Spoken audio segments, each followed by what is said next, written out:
Oke, kita masuk pertemuan ketiga.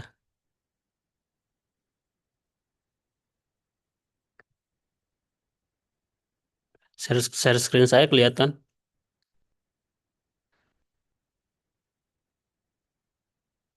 Kelihatan nggak?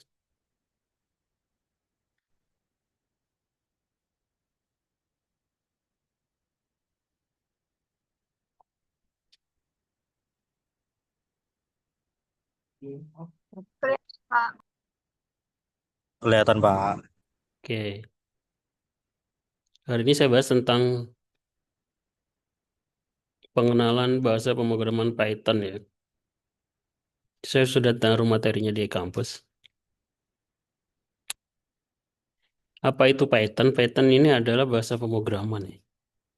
Logonya seperti ini. Yang akan kita pelajari di mata kuliah ini ya. Menggunakan bahasa pemrograman Python. Python termasuk bahasa pemrograman tingkat tinggi. Tingkat tinggi ini maksudnya bahasa pemrograman yang mendekati bahasa manusia gitu ya. Lebih mudah. Yang dirancang untuk mudah dibaca dan ditulis. Python dapat digunakan dalam berbagai bidang seperti pemrograman web, data science, kecerdasan buatan, dan otomasi sistem. Keunggulan, kenapa kita menggunakan Python? Yang pertama yang pasti adalah karena mudah dipelajari, terus kemudian multiplatform, bisa dijalankan di Windows, macOS, dan Linux. Pustaka yang kaya. Python memiliki banyak library berbagai kebutuhan. Digunakan di berbagai bidang, mulai dari pemrograman web hingga kecerdasan buatan. Pertama yang harus dilakukan supaya kita bisa memakai Python itu, masing-masing harus mendownload terlebih dahulu ya. Di sini sudah saya kasih linknya. Pertama download dulu Python, ekstensinya exe ya. Jadi ada dua yang harus diinstal nanti. Nah, jangan lupa ketika melakukan instalasi, di bagian ini harus dicentang. Add Python 3.9 to paths. Jadi ketika instalasi dan muncul halaman ini, jangan lupa ini dicentang. Kalau lupa, saya sarankan sih uninstall lagi, terus diinstal lagi. Oke, untuk instalasi Python. Kalau lupa ini ada caranya, tapi saran saya sih dan install ulang. Untuk mengecek apakah di komputer kita sudah terinstall Python atau belum, kalian bisa buka command prompt ya, CMD. Untuk yang belum tahu, di Windows ada CMD ya. Di klik Start atau Search, tulis aja CMD. Nanti akan muncul command prompt ini. Open, nanti akan muncul ini. Terus ditulis Python min version. Python muncul versinya. Saya kasih contoh.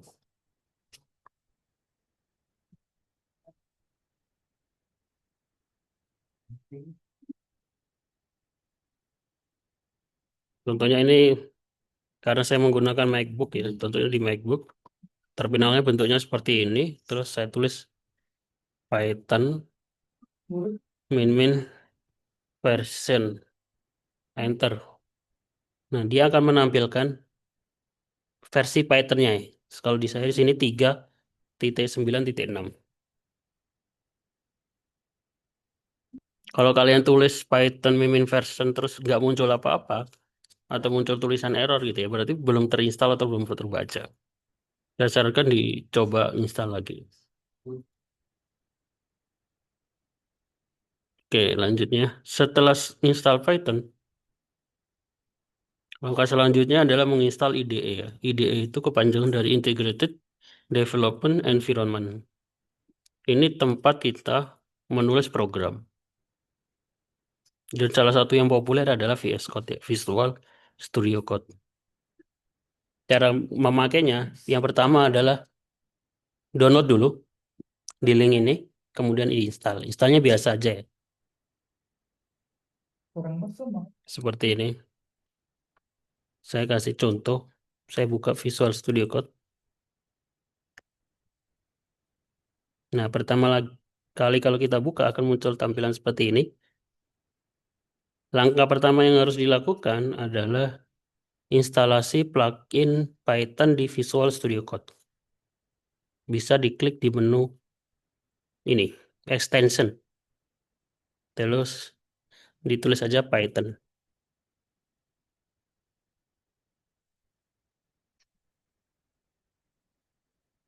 Pilih yang ada centang birunya ya, yang dari Microsoft.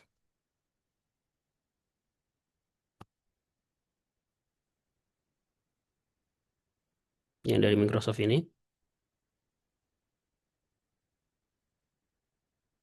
Kemudian klik install. Kalau sudah terinstall nanti akan tulisannya uninstall ya.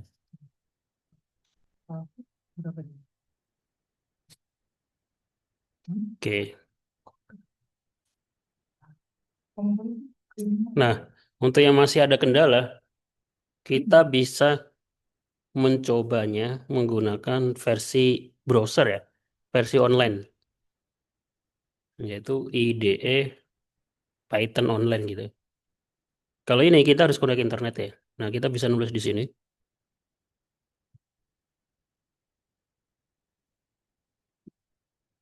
Kita nulis kodenya nanti di sini. Seperti itu.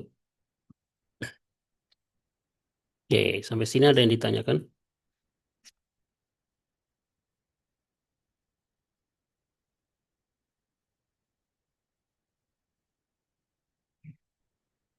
Kira-kira ada yang bertanyakan? Untuk pertemuan selanjutnya saya harap semuanya sudah masing-masing sudah install Python ya.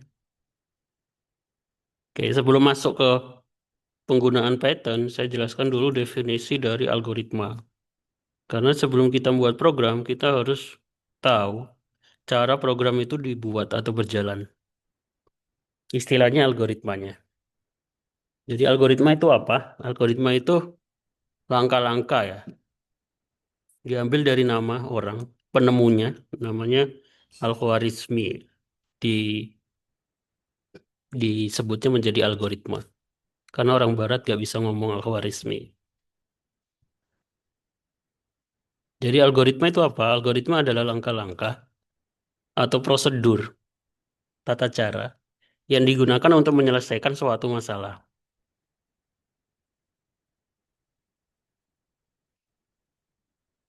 Dalam pemrograman, algoritma menjadi dasar membangun sebuah program yang efisien. Caranya itu kita tulis ya. Karakteristik algoritma itu jelas dan terstruktur, memiliki input dan output, berakhir atau finite. Algoritma harus memiliki titik akhir, dan efektif dan efisien. Contoh, ya. Contoh algoritma itu apa? Algoritma atau langkah-langkah, contohnya ya, algoritma memasak mie instan gitu ya. Jadi ditulis satu, siapkan mie instan, dua, didihkan air, tiga, masukkan mie, empat, siapkan bumbu gitu ya. Lima, tiriskan, aduk, dan seterusnya. Ini langkah-langkah. Kita nyebutnya algoritma dalam menyelesaikan sebuah masalah. Contoh algoritma sederhana menghitung luas persegi. Jadi yang pertama apa? Masukkan panjang dari sisi persegi. Kedua, hitung luas dengan rumus luas kali sisi kali sisi. Luas adalah sisi dikali sisi. Tampilkan hasil luas.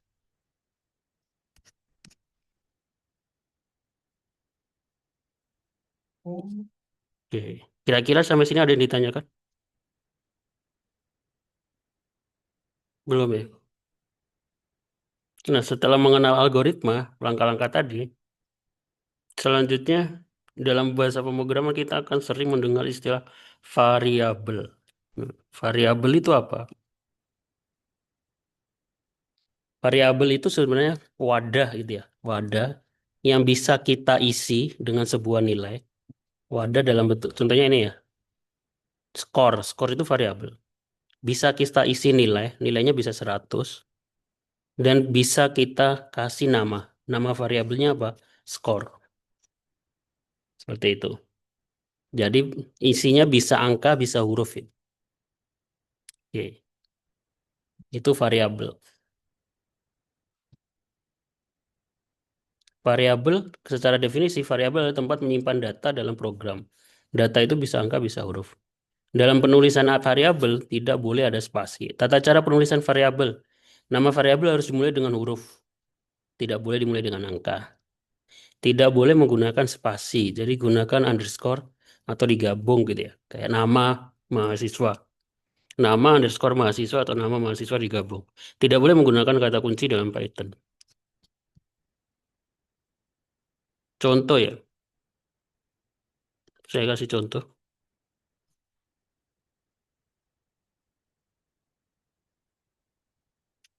Contohnya sama sisi tadi ya, sama dengan 10 gitu ya. Untuk mencari luas persegi kan sisi dikali sisi. Berarti luas sama dengan sisi dikali sisi. Dia mah sisinya nanti dikali sisi dimasukkan ke dalam variabel luas. Terus kita tampilkan menggunakan perintah print sisi. Print luas. Nah, contoh program sederhana ya. Mencari luas persegi. Sisi kali sisi. Kalau ini dijalankan, di sini ada tombol run atau running. Jalankan. Nah, akan muncul angka 100. Karena sisi dikali sisi. 10 kali 10, 100. Kalau sisinya ini saya rubah menjadi 70, ya nanti 70 kali 70 ya. Jawabannya adalah 4.900. Oke. Ada pertanyaan?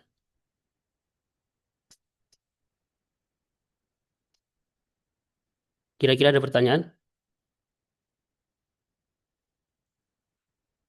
Dari yang datang ini.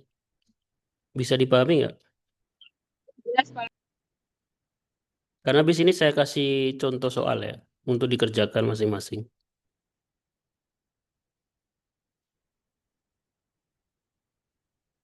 Ini contoh deklarasi variabel. Jadi bisa nama. Contohnya tadi kalau sisi ya. Kalau nama, ya berarti kita buat variabel semuanya nama. Kita isi. Nah, kalau data itu berupa abjad atau huruf, kita harus menggunakan kutip ya. Budi. Kalau kita ingin tampilkan print nama. Nanti akan muncul Budi. Ya,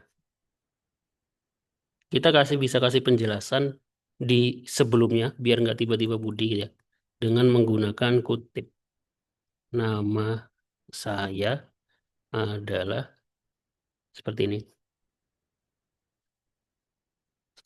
Oh, ini kita harus pakai koma. Nama saya adalah Budi. Kalau Budinya saya ganti Bambang, ya dia berubah.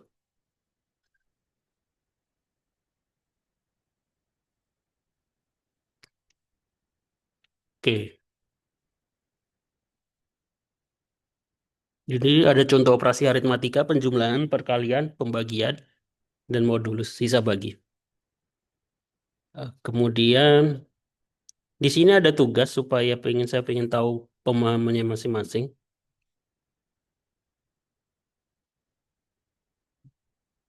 Di sini ada gambar bangun datar, ada segitiga dengan alas 20 cm, dan ada persegi dengan panjang 20 dan lebar 10.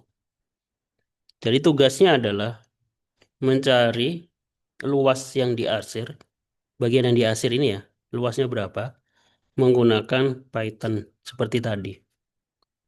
Oke, bisa dipahami kira-kira?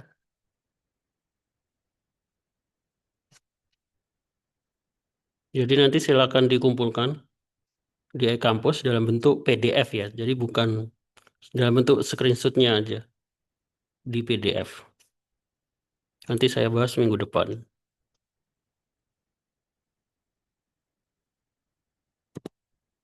Ada pertanyaan?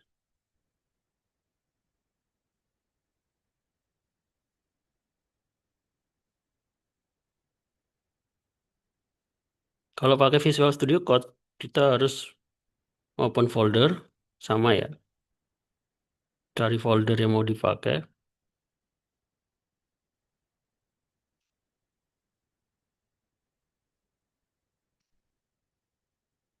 Nanti buat nama file baru. Nama filenya harus berakhiran atau berekstensi PY ya. Contoh.py contohnya. Baru kita tulis kode programnya di sini.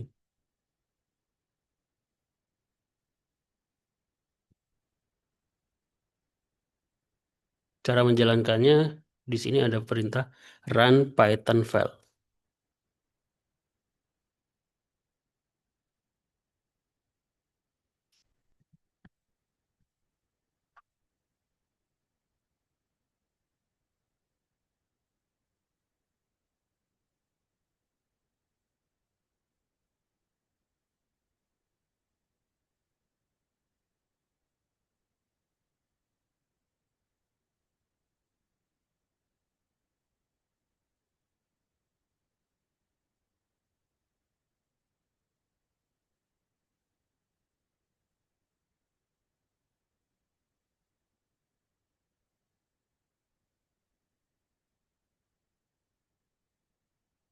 Oke, ada pertanyaan sampai di sini?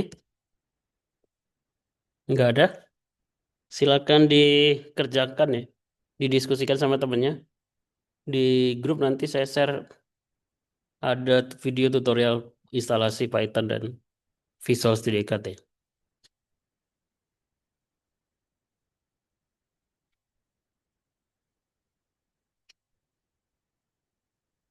Kalau nggak ada pertanyaan, saya cukupkan pertemuan kita kali ini.